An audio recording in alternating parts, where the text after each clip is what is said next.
Hello guys, स्वागत है आपका करंट अफेयर की सीरीज में। आज हम 3 आर्टिकल डिस्कस करेंगे, जिसमें के 2 आर्टिकल नवंबर मंथ के होंगे और एक आर्टिकल दिसंबर मंथ का होगा, जो आज का होगा।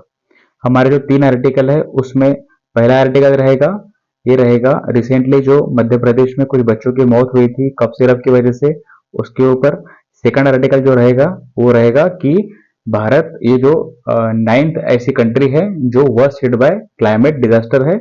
और तीसरा आर्टिकल जो रहेगा वो रहेगा इंडिया और अफ्रीकन कंटिनेंट में जो हमारा पोटेंशियल है इकोनॉमिक ट्रेड को बूस्ट करने का, वो बायलैटरल रिलेशंस इंप्रूव करने का, उसके ऊपर। तो चलिए हम स्टार्ट करते हैं वन बाय वन तीनों आर्टिकल। ये जो तीनों आर्टिकल है ये यूपीएससी एग्जाम के प्रीलिम्स और मेंस पर्सपेक्टिव के लिए इंपॉर्टेंट है, तो आप इसे ध्यान से सुनिए और देखिए। देखो, पहला जो आर्टिकल है उसकी जो हेडलाइन थी वो थी इन्फोर्स ग्लोबल स्टैंडर्ड्स बाय जनवरी। और ये किसने कहा है? Drugs controller general of India. एक भारत की संस्था है जिसने जो भी मैन्युफैक्चरर्स है, जो फार्मास्यूटिकल्स इंडस्ट्रीज में, उनको उन्होंने इन्फोर्समेंट करने को बोला है कि ग्लोबल स्टैंडर्ड्स जो है वो जनवरी तक आपको इन्फोर्स करने हैं। अब हम पढ़ते हैं इसमें क्या बोला है।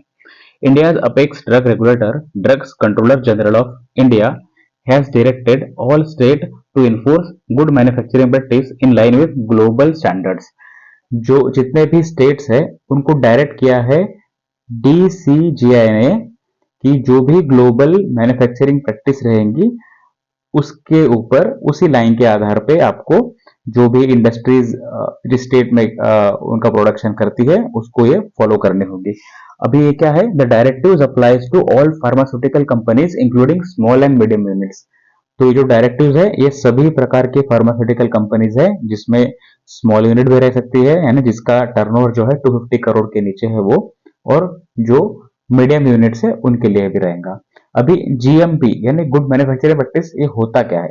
देखो, जीएमपी का मतलब होता है कि इस set of quality assurance standard that ensure pharmaceutical products are consistently produced and controlled accordingly quality, safety and efficacy standard.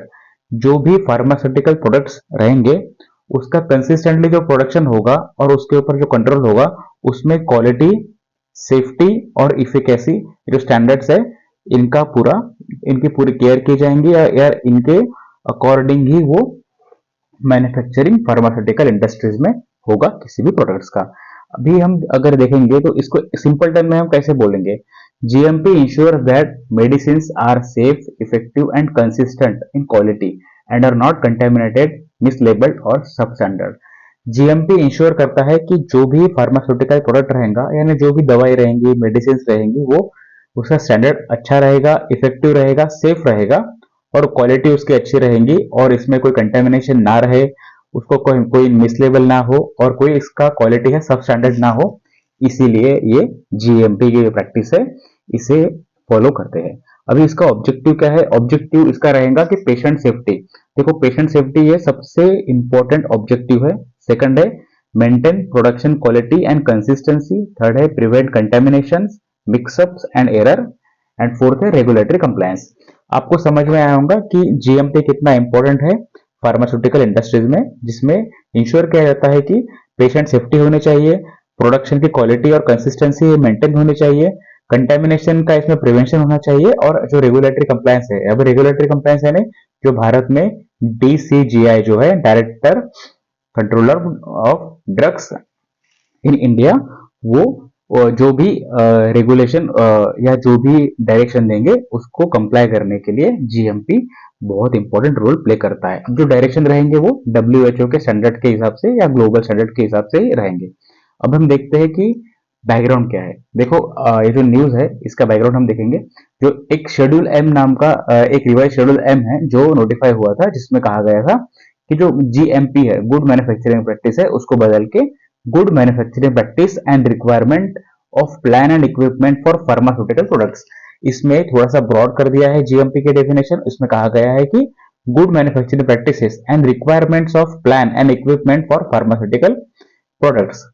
अभी जो न्यू रूल है ये क्या इंश्योर करेंगे? ये करेंगे ensure quality, safety, prevention of contamination.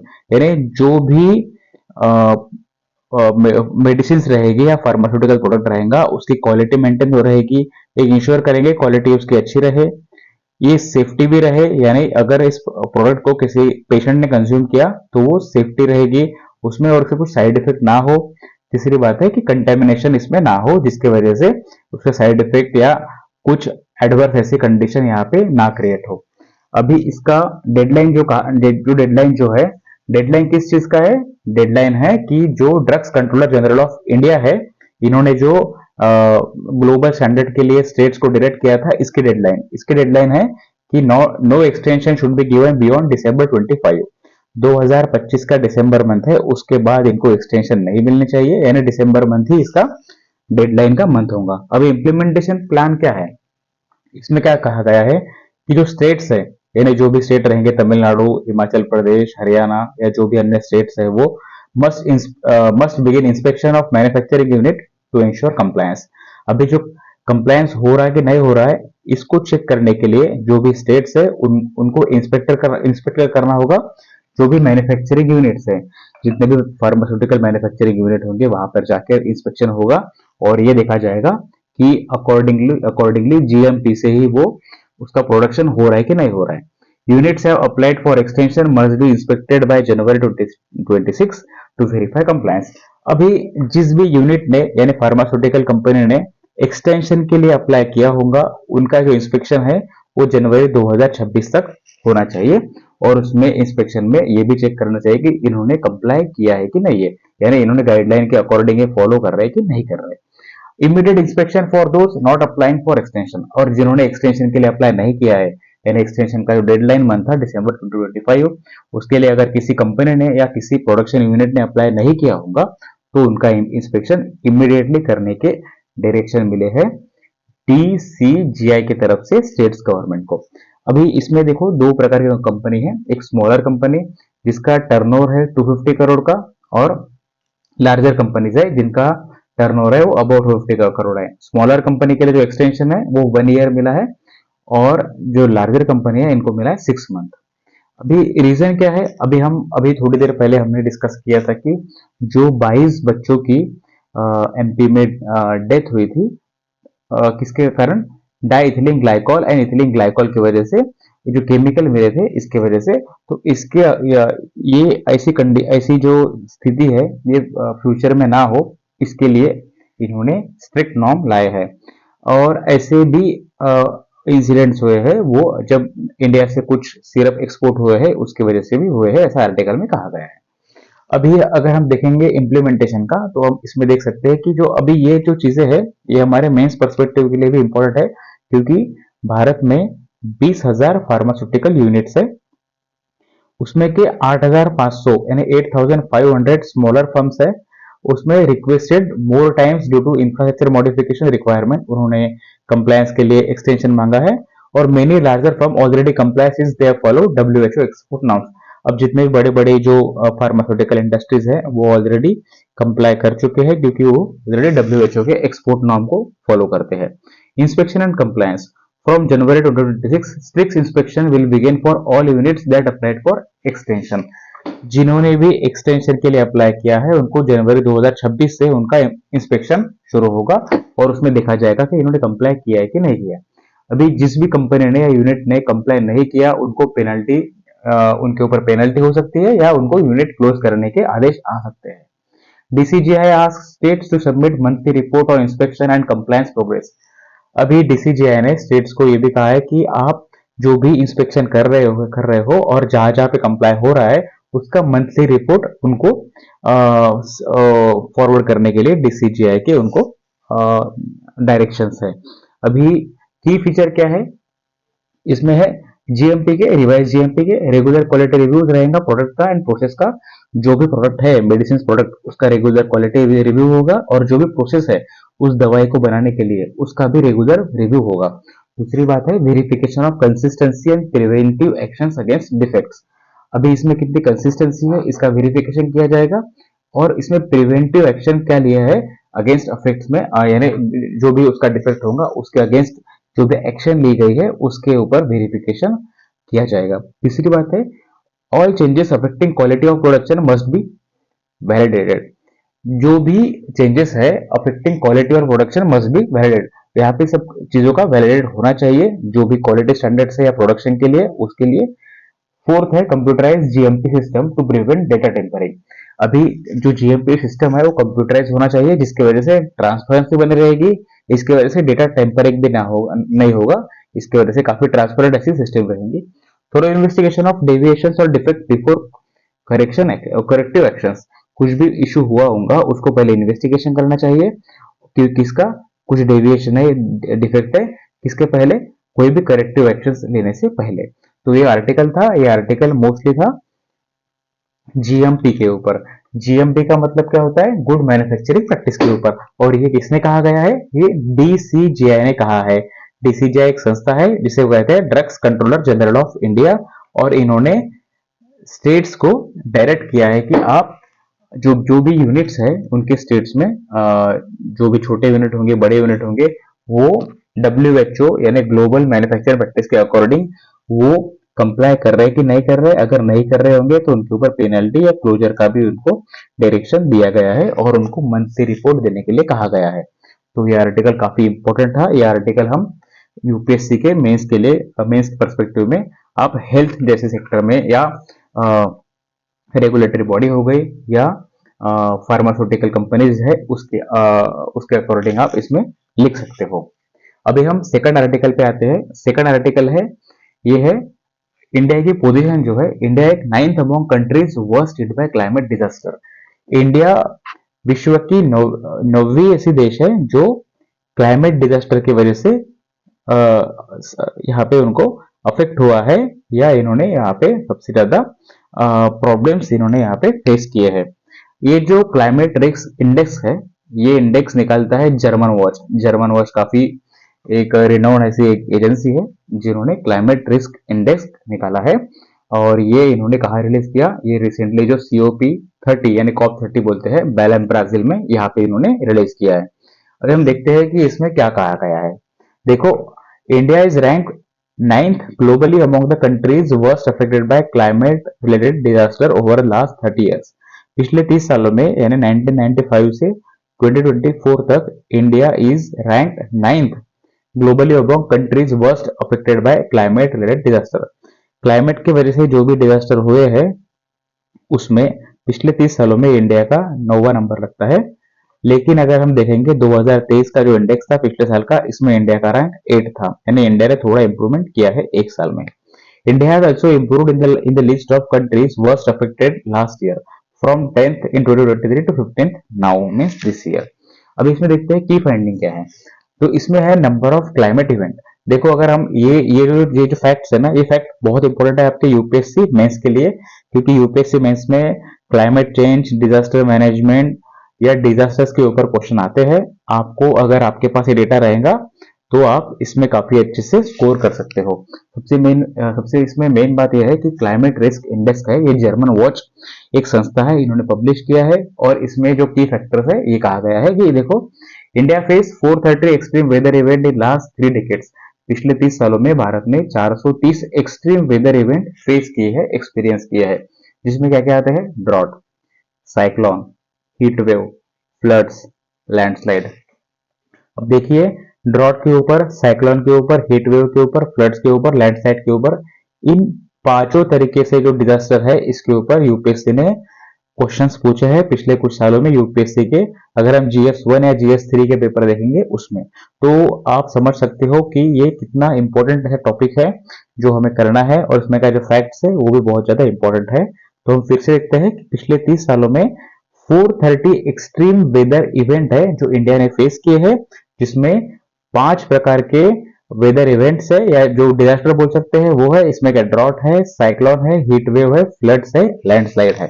अभी अगर हम डेथ एंड लॉस की बात करेंगे तो तकरीबन 80,000 फैटेलिटीज यानी 80,000 तक लोगों की यहाँ पे जान गई है। और ये 9.6% ऑफ ग्लोबल डेथ है from climate disaster. Climate disaster की वजह से होने वाली जो डेथ है उसमें का 9.6% जो डेथ है वो केवल इंडिया में हुई है। वो भी हुई है कि पिछले 30 सालों में जो भी डिजास्टर हुए हैं क्लाइमेट चेंज की वजह से। अभी इसमें इकोनॉमिक लॉस क्या है?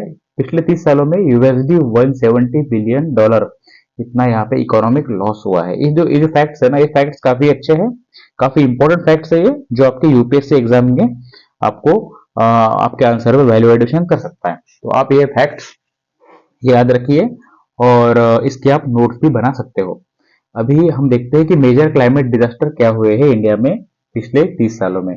देखिए सबसे जो मेन था वो 1998 में गुजरात साइक्लोन वहां पे था। 1999 में ओडिशा में साइक्लोन हुआ था। 2014 और 2020 में हुडहुड एंड अम्फान साइक्लोन हुआ था। 1993 Uttarakhand floods, 2013 Uttarakhand disaster, 2019 severe floods, heat wave consistently above 50 degree Celsius since 1998, 2002 and 2050। ये कुछ ऐसे मेजर क्लाइमेटिक डिजास्टर्स इवेंट है। अगर आपके पास कुछ आपके भी कुछ नोट्स होंगे डिजास्टर्स के, आप उसको भी नोट कर सकते हो, नहीं तो आपके पास ये डेटा है। लेकिन हमें पता होना चाहिए कि इंडिया में कौन कौन से मेजर डिजास्टर इवेंट हुए थे। अभी इंडिया क्यों वल्नरेबल है? देखिए इसके पीछे बहुत लॉजिकल ऐसी बात है कि इंडिया का वल्नरेबिलिटी क्यों है। सबसे जो मेन और इम्पोर्टेंट चीज ये है कि भारत का जो ज्योग्राफी है वो काफी बड़ा है। भारत का जो विस्तार है काफी बड़ा है। Large geographical and climatic diversity, और डाइवर्सिटी काफी ज्यादा है। यहाँ पे हमें अलग अलग तरह के यहाँ पे वेदर पैटर्न दिखते हैं, from Himalaya to Kanyakumari, north east to Gujarat. अलग अलग प्रकार के यहाँ पे क्लाइमेटिक इवेंट है। यहाँ की ज्योग्राफी अलग अलग है, इसके वजह से यहाँ की इंडिया ज्यादा वल्नरेबल है। दूसरी बात है कि इंडिया में अभी भी मानसून के ऊपर एग्रीकल्चर काफी ज्यादा डिपेंड है। थोड़ा सा भी अगर मान लो कुछ इश्यू आ जाए मानसून में, तो ड्रॉट जैसी कंडीशन यहाँ पे होती है और हमारा एग्रीकल्चरल प्रोडक्शन भी कम होता है। पॉपुलेशन डेंस है, इसके वजह से भी ये इश्यूज आते हैं। Coastal vulnerabilities to cyclone, bay of Bengal में अक्सर साइक्लोन आते रहते हैं। एक प्रकार का ये भी एक बड़ा चैलेंज है इंडिया के ऊपर। और फिफ्थ चीज है increasing frequency of heat wave and erratic monsoon. Heat wave जैसी कंडीशन ये काफी बार इसका भी जो फ्रीक्वेंसी है बढ़ गई है, और इरेटिक मानसून। तो आपको हीट वेव की डेफिनेशन पता होनी चाहिए, और हीट वेव में इंडिया का कौन कौन सा पार्ट प्रभावित हुआ है इसके बारे में पता होना चाहिए। लेकिन पॉजिटिव नोट इसमें ये कहा गया है कि decline in India recent ranking, इस साल 9th है, लास्ट ईयर 8th थी, is suggest improve resilience, better disaster preparedness and enhance early warning system. देखिए जो इंडिया है, इंडिया ने काफी इम्प्रूवमेंट किया है। जैसे कि हमारा एक ग्लोबल इनिशिएटिव है कोalition फॉर डिजास्टर रेजिलेंट इंफ्रास्ट्रक्चर, इसके ऊपर भी भारत ने काफी ऐसा पुरजोर काम किया है। और भी हमारे कुछ इनिशिएटिव है, उसके वजह से यहाँ पे डिजास्टर जो जो भी डिजास्टर है उसको रेजिलेंट कैसे करेंगे, बेटर हम कैसे रहेंगे डिजास्टर को प्रिपेयर्डनेस में, इसके बारे में हमने काफी ज्यादा इंप्रूवमेंट किया है। अभी जर्मन वॉच जो है, जो क्लाइमेट और disaster use climate disaster data from international database and report presented in COP30 climate conference. ये इन्होंने जर्मन वॉच के बारे में बताया है कि इन्होंने कहाँ से डेटा लिया था और कहाँ पब्लिश किया था। लेकिन ये आर्टिकल इंपॉर्टेंट है यूपीएससी के GS1 और GS3 के पर्सपेक्टिव से।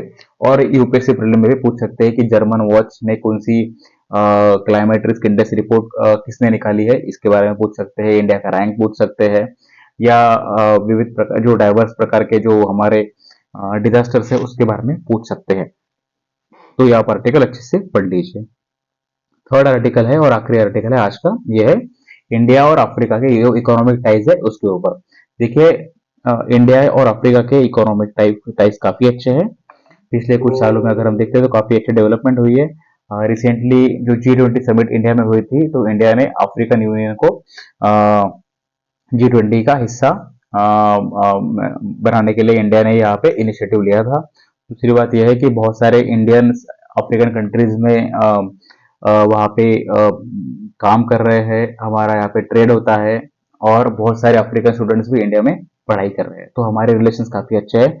अगर हम देखते हैं कि जो इंडिया और अफ्रीका का जो ट्रेड है वो $100 बिलियन तक है, लेकिन इसमें और क्या क्या पोटेंशियल है, इकोनॉमिक टाइज हम कैसे इंप्रूव कर सकते हैं, इसके ऊपर आर्टिकल है। तो ये आर्टिकल काफी इंपॉर्टेंट है और काफी अच्छा भी है, आप इसे जरूर सुनिए। देखिए रिसेंटली जो हमारे प्राइम मिनिस्टर है, इन्होंने अफ्रीका का जो स्टेट विजिट है उसके ऊपर वो गए थे, जिसमें नामीबिया, घाना और इथोपिया जैसी कंट्रीज है। African union become permanent G20 member, ये हमने अभी डिस्कस किया, जो इंडिया के इनिशिएटिव की वजह से हुआ है। और shift from political solidarity to economic driven partnership, अभी हमें इसमें इकोनॉमिक ड्रिवन पार्टनरशिप में ज्यादा फोकस करना है। अभी हम देखते हैं कि India aims to double trade with Africa by 2030। 2030 तक हमारा ट्रेड है अफ्रीका से डबल होना चाहिए, यानी अभी के $100 बिलियन से $200 बिलियन होना चाहिए। अभी भारत के लिए अफ्रीका इंपॉर्टेंट क्यों है, इसके बारे में हम डिस्कस करते हैं। देखो, अफ्रीका है भारत का fourth largest trading partner of India. Africa इसीलिए बहुत ज्यादा इंपॉर्टेंट है कि हमारा जो फोर्थ लार्जेस्ट ट्रेडिंग पार्टनर है। देखिए, कॉमर्स ट्रेड ये बहुत ज्यादा इंपॉर्टेंट होता है किसी भी देश के लिए, और अफ्रीका एक कॉन्टिनेंट है, ये इंडिया के लिए बहुत इंपॉर्टेंट है क्योंकि फोर्थ लार्जेस्ट ट्रेडिंग पार्टनर है। ट्रेड कितना है? $100 बिलियन है। उसमें का इंडिया से एक्सपोर्ट कितना हो रहा है? $38.17 बिलियन, जो लास्ट ईयर हुआ था अफ्रीका को। अफ्रीका जो टोटल इंपोर्ट करता है उसमें का 6% ऑफ इंपोर्ट ये इंडिया से होता है। तो देखिए, इंडिया का भी इसमें काफी बड़ा शेयर है जो अफ्रीका इंपोर्ट करती है। अभी अफ्रीका क्यों इंपॉर्टेंट है और अफ्रीका क्यों ऐसा है जो इकोनॉमिक टाइज को हम इंप्रूव करना चाहिए? सबसे पहले बात तो अफ्रीका में ग्रोइंग कंज्यूमर बेस, जहां कंज्यूमरिज्म वहां बढ़ रही है, कंज्यूमर बेस वहां बढ़ रहा है। दूसरी बात है रिसोर्स सिक्योरिटी। हमें पता है अफ्रीका एक नेचुरल रिसोर्स फुल ऐसा देश है जिसमें जो प्रीशियस मेटल्स है, गोल्ड, डायमंड, वो मिलते हैं। दूसरी बात है यहाँ पे एनर्जी रिसोर्सेज काफी मिलते हैं, और रेयर अर्थ जैसे मिनरल भी यहाँ पे मिलते हैं। तो ये रिसोर्स सिक्योरिटी के लिए बहुत इंपॉर्टेंट है। Strategic diversification away from western markets. अभी हम देख सकते हैं कि रिसेंटली जो भी जियोपॉलिटिकल टेंशन चल रहे हैं या जो भी अनसर्टेनिटी है, इसके वजह से ट्रेड प्रभावित होता है। हमारा ट्रेड जितना डाइवर्सिफाई होगा, हमारे बायलैटरल रिलेशन जितने ज्यादा डाइवर्सिफाई होंगे, तो ग्लोबल टेंशन की वजह से जो शॉक रहता है, उस शॉक से हम बच सकते हैं, या वो शॉक प्रूफ रहेगा अगर हमारा ट्रेड डाइवर्सिफाई रहेगा। तो डाइवर्सिफिकेशन भी एक स्ट्रेटेजिकली बहुत इंपॉर्टेंट है वेस्टर्न मार्केट से। तो हमें अफ्रीका जैसा एक बहुत बड़ा मार्केट मिल सकता है जो ट्रेड और इकोनॉमिक टाइज के लिए बहुत ज्यादा इंपॉर्टेंट है भारत के परस्पेक्टिव से। अभी हम देखते हैं कि इसमें क्यों इंपॉर्टेंट है। सबसे पहली बात हमने डिस्कस किया कि अनसर्टेनिटी चल रही है वेस्टर्न मार्केट में। USA plus EU account for India 40% of India export. देखो, यूएसए और ईयू, अगर ये दो ब्लॉक अगर हम ऐड करेंगे तो भारत का 40% का जो एक्सपोर्ट है वहां पे हो रहा है। अब हम देख रहे हैं कि रिसेंटली जो यूएस गवर्नमेंट है उन्होंने टैरिफ के ऊपर क्या कहा है, ईयू में कितनी अनसर्टेनिटी है, इसके वजह से हमारा ट्रेड प्रभावित हो सकता है। दूसरी बात है rising unpredictability and slow down risk. अब स्लो डाउन का रिस्क भी है, जिसकी वजह से जो ट्रेड है उसमें ग्रोथ है इतनी हो नहीं सकेगी। तो इसके लिए अफ्रीकन मार्केट इंडिया के लिए इंपॉर्टेंट है। Need for export diversification specially towards Africa. अब हम डिस्कस करते हैं। देखो, हमें एक्सपोर्ट डाइवर्सिफिकेशन क्यों करना चाहिए अफ्रीका के साथ ही। सबसे पहली बात इन्होंने किया है कंपैरिजन विद चाइना। अगर हम चाइना से कंपेयर करते हैं तो चाइना का अफ्रीका का ट्रेड है वो तकरीबन $200 बिलियन से ज्यादा है, यानी लगभग भारत से डबल उनका ट्रेड है। दूसरी बात है कि 33% of Africa import from China. देखो, भारत से केवल 6% का इंपोर्ट होता है, लेकिन चाइना से 33% का इंपोर्ट होता है। अब इसमें क्या रहता है? HSN 8485। HSN होता है हार्मोनाइज सिस्टम ऑफ नॉमेनक्लेचर। ये एक ग्लोबल लेवल पे ये जो नॉमेनक्लेचर होते हैं, ये ट्रांसपेरेंसी मेंटेन करने के लिए, और गुड्स एंड सर्विसेज का जो भी एक्सपोर्ट होता है या इंपोर्ट होता है उसके लिए कुछ नॉमेनक्लेचर दिए है, उसको कहते हैं HSN 8485। 8485 तो ये डिसाइड करता है कि किस प्रकार का वो वहां पे ट्रेड हो रहा है, लेकिन HSN होता है हार्मोनाइज सिस्टम ऑफ नॉमेनक्लेचर। तो इसमें कहा गया है 8485 में क्या रहता है? Machinery, boilers, electricity machinery, semiconductors.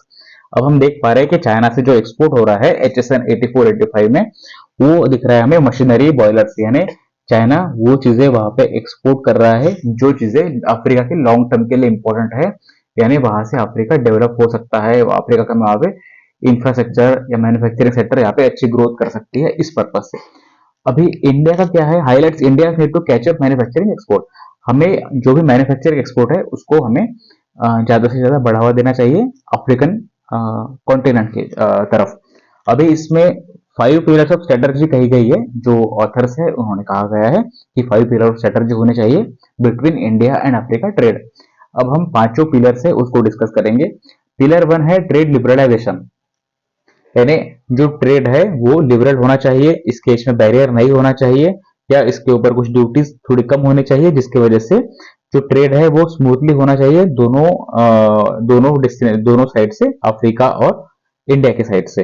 तो अगर हमारा ट्रेड लिबरलाइजेशन हो जाएगा तो ट्रेड बैरियर कम होंगे, ट्रेड बैरियर कम होंगे तो एक्सपोर्ट बढ़ने की यहाँ पे संभावनाएं बढ़ती है। इसमें हम दूसरी बात है, हमें निगोशिएट भी करना चाहिए, निगोशिएशन होना चाहिए, कॉन्स्टेंटली डिप्लोमेटिक आउटरीच होना चाहिए। यहाँ पे जो डिप्लोमेटिक लेवल के ऑफिसर्स होंगे, इन्वेस्टर्स होंगे, इनके बीच में काफी वार्तालाप होना चाहिए दोनों ही जगह के लोगों से, तो जिसकी वजह से ट्रेड लिबरलाइज होगा। तीसरा है preferential trade agreement, preferential trade agreement होना चाहिए और कॉम्प्रिहेंसिव इकोनॉमिक पार्टनरशिप एग्रीमेंट। जैसे जैसे हमारे डेवलपमेंट होंगी उसके बाद हमने कॉम्प्रिहेंसिव इकोनॉमिक पार्टनरशिप एग्रीमेंट होना चाहिए, और इसके साथ engage in regional blocks and major African economics. अभी मेजर अफ्रीकन इकोनॉमी में कौन कौन सी कंट्रीज आ सकती है? एक तो साउथ अफ्रीका आएगी, दूसरी आएंगी नाइजीरिया जैसी कंट्रीज जो मेजर इकोनॉमी कही जाती है अफ्रीका की। तो हमें रीजनल ब्लॉक्स के साथ भी एंगेज रखना है और मेजर अफ्रीकन इकोनॉमीज के साथ। तो सबसे पहला पिलर जो हमारा है, पहला पिलर है ट्रेड लिबरलाइजेशन का। अभी दूसरा पिलर क्या है? Move up the value chain, shift from low value export to value added manufacturing. हमने रिसेंटली देखा है कि चाइना जो एक्सपोर्ट कर रहा है अफ्रीका को HSN 8485 है, इसका मतलब वो बॉयलर हो गया, सेमीकंडक्टर हो गया, ऐसे कुछ मैन्युफैक्चरिंग जो ऐसे प्रोडक्शन है वहां पे एक्सपोर्ट कर रहा है जो काफी वैल्यू एडेड है। वो लो एक्सपोर्ट या चीप क्वालिटी के नहीं है, लेकिन वो काफी क्वालिटी ऐसे एक्सपोर्ट है। तो सिमिलरली इंडिया ने भी वैल्यू एडेड मैन्युफैक्चरिंग करनी चाहिए, जिसकी वजह से प्रमोट करना चाहिए ज्वाइंट वेंचर। एक तो ज्वाइंट वेंचर होना चाहिए दो कंट्रीज के बीच में या दो कंट्री के इंडस्ट्रीज के बीच में। दूसरा है लोकल मैन्युफैक्चरिंग अफ्रीका, यानी अफ्रीका में भी किसी भारतीय कंपनी की वहां पे या भारतीय इंडस्ट्री की वहां पे कोई मैन्युफैक्चरिंग यूनिट शुरू होनी चाहिए, जिसकी वजह से और यहाँ पे सुविधा हो सके और हम अच्छा यहाँ पे अफ्रीका और इंडिया के बीच में यहाँ पे टाइज अच्छे हो सके। इसमें क्या होगा? बेनिफिट रहेगा preferential access to US and EU market है, इसमें हमें एक्सेस मिलेगा। सेकंड बात है leverage Africa demand and resource, जो अफ्रीका की डिमांड है, रिसोर्स है, उसका भी हमें बेनिफिट मिल सकता है। अभी इसमें प्लेटफॉर्म कौन से हैं? अफ्रीका फ्री ट्रेड एग्रीमेंट, ऐसे कुछ एरियाज है जिसमें हम जिसके थ्रू हम जो हम वैल्यू चेन में इसमें इंप्रूवमेंट कर सकते हैं और इसमें क्वालिटी प्रोडक्ट का हम यहाँ पे मैन्युफैक्चरिंग कर सकते हैं, उसको एक्सपोर्ट कर सकते हैं। तीसरी बात है MSME।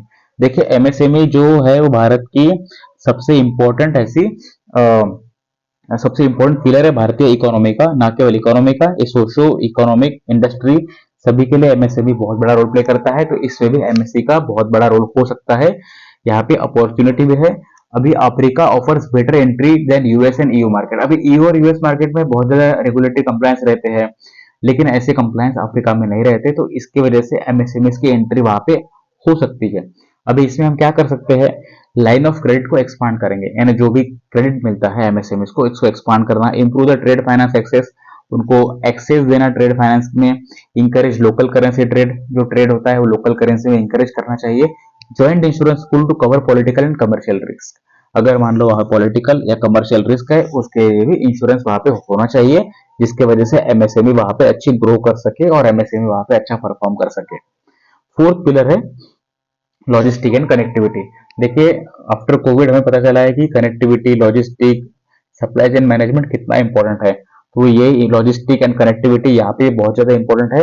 अगर लॉजिस्टिक और हमारी कनेक्टिविटी अच्छी रहेंगी तो हमारा फ्रेट कॉस्ट ये अच्छा हो जाएगा। देखिए भारत में जो लॉजिस्टिक का जो एक्सपेंडिचर है वो 14% है ऑफ आवर GDP, लेकिन US जैसे कंट्री में वो 8% है। अगर हम हमारा लॉजिस्टिक काफी इफिशिएंट करेंगे तो ये काफी अच्छा होगा कि हमारा ट्रेड या हमारे जो इकोनॉमिक रिलेशंस हैं अफ्रीका के साथ वो अच्छे हो सकते हैं।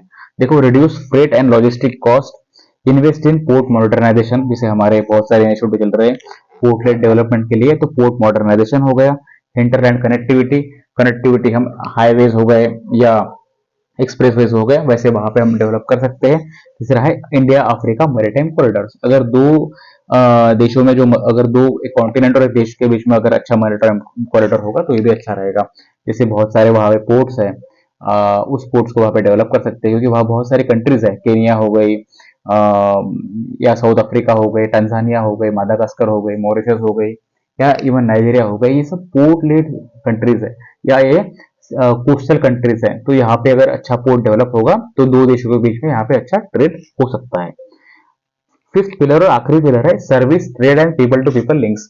हम सबको पता है कि इंडिया सर्विस सेक्टर में काफी अच्छा ग्लोबल लेवल पे रोल प्ले कर रहा है, तो हमें वहां पे सर्विस ट्रेड भी हमें करना चाहिए, जैसे कि आईटी हो गया, डिजिटल सर्विस हो गया, इसमें हमने काफी इंप्रूवमेंट करनी चाहिए और काफी यहाँ पे अफ्रीका में स्कोप है। दूसरा है हेल्थ केयर।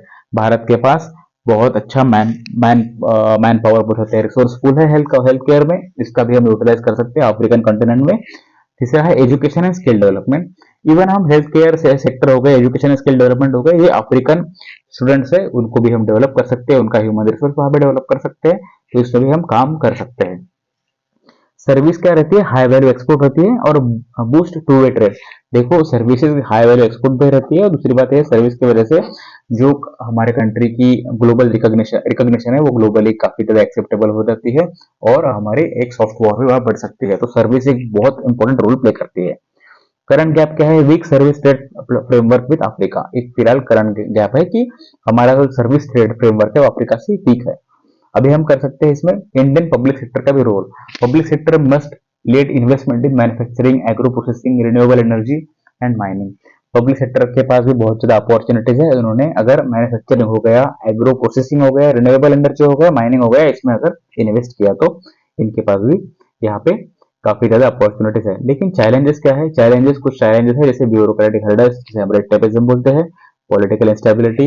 अब देखो पॉलिटिकल इंस्टेबिलिटी कुछ कंट्रीज है, जहाँ पे कॉन्गो है वहाँ पॉलिटिकल इंस्टेबिलिटी है, कुछ वहाँ पे जैसे सोमालिया है वहाँ पॉलिटिकल इंस्टेबिलिटी है, तो ऐसे कुछ वहाँ पे ऐसे रीजन्स है वहाँ पॉलिटिकल इंस्टेबिलिटी है। एक इशू ये भी है। तीसरा है फाइनेंसिंग कंस्ट्रेंट। फाइनेंस सबसे बड़ा एक रोल प्ले करता है किसी भी सेक्टर को ग्रो करने के लिए, तो फाइनेंसिंग कंस्ट्रेंट भी है। लेकिन इशू और भी इशू क्या है, इशू है कि over concentration of Indian FDI and Mauritius. देखो मॉरिशस एक टैक्स हेवन कंट्री है, टैक्स रूटिंग के लिए, टैक्स बचाने के लिए बहुत ज्यादा एफडीआई मॉरिशस में होता है, ऐसे इस आर्टिकल में कहा गया है। अब इसमें वे फॉरवर्ड क्या है, देखो वे फॉरवर्ड हम इसे कंक्लूजन में भी लिख सकते हैं, ये केवल अफ्रीका के लिए नहीं है, ये बाकी कंट्रीज के साथ भी अगर हमारा बायलैटरल रिलेशन के ऊपर क्वेश्चन होगा तो इसमें हम कह सकते हैं कि हमारा जो ट्रेड है वो ट्रांजैक्शनल नहीं होना चाहिए, वो केवल ट्रेड के पर्पस के लिए नहीं होना चाहिए, लेकिन लॉन्ग टर्म स्ट्रेटेजिक पार्टनरशिप होनी चाहिए। लॉन्ग टर्म अगर रहेंगे तो हमारे जो ट्रेड रिलेशन है वो भी इंप्रूव होंगे और हमारे जो बायलैटरल रिलेशन है वो भी अच्छे इंप्रूव होंगे। और Africa is central to India's ambition to become global economic power. देखो एक ये भी बहुत इंपॉर्टेंट है कि इंडिया को अभी ग्लोबल सप्लाई चेन रिस्ट्रक्चर करनी है, मल्टीपोलर वर्ल्ड भी है, तो अफ्रीका इसमें बहुत बड़ा रोल प्ले कर सकता है। और इंडिया का जो एम्बिशन है ग्लोबल इकोनॉमिक पावर का या ग्लोबल साउथ में लीडरशिप का, इसमें अफ्रीका बहुत बड़ा रोल प्ले कर सकता है। तो ये 3 आर्टिकल हमने डिस्कस किए हैं। पहला आर्टिकल था drug controller general of India, इन्होंने कुछ गाइडलाइंस दिया है स्टेट्स को, जो गुड्स मैन्युफैक्चरिंग प्रैक्टिस रहती है फार्मास्यूटिकल इंडस्ट्रीज की, उसके ऊपर था, उनको कंप्लाई करने के लिए और उनमें क्या क्या इश्यूज आए थे उसके बारे में। सेकंड आर्टिकल था कि क्लाइमेट रिस्क इंडेक्स जो है जर्मन वॉच का, इन्होंने एक इंडेक्स निकाला है जिसमें कहा गया है कि इंडिया 9th पोजीशन पे है वर्स्ट अफेक्टेड बाय डिजास्टर्स, जिसमें 5 प्रकार के डिजास्टर की बात की थी, जिसमें drought, cyclone, flood, landslide, heat wave जैसे डिजास्टर्स थे। इसमें कुछ फैक्ट्स भी दिया था कि 80,000 लोगों की इंडिया में पिछले 30 सालों में डिजास्टर की वजह से डेथ हुई है, $170 बिलियन का यूएस डॉलर का नुकसान हुआ है। और इसके बाद हम तीसरा आर्टिकल जो हमने डिस्कस किया है वो इंडिया अफ्रीका का जो इकोनॉमिक टाइप है इसके ऊपर था। तो आई होप ये तीनों आर्टिकल आपको समझ में आए होंगे और ये तीनों आर्टिकल यूपीएससी एग्जाम पर्सपेक्टिव के लिए इंपॉर्टेंट भी है। तो ऑल द बेस्ट, जय हिंद।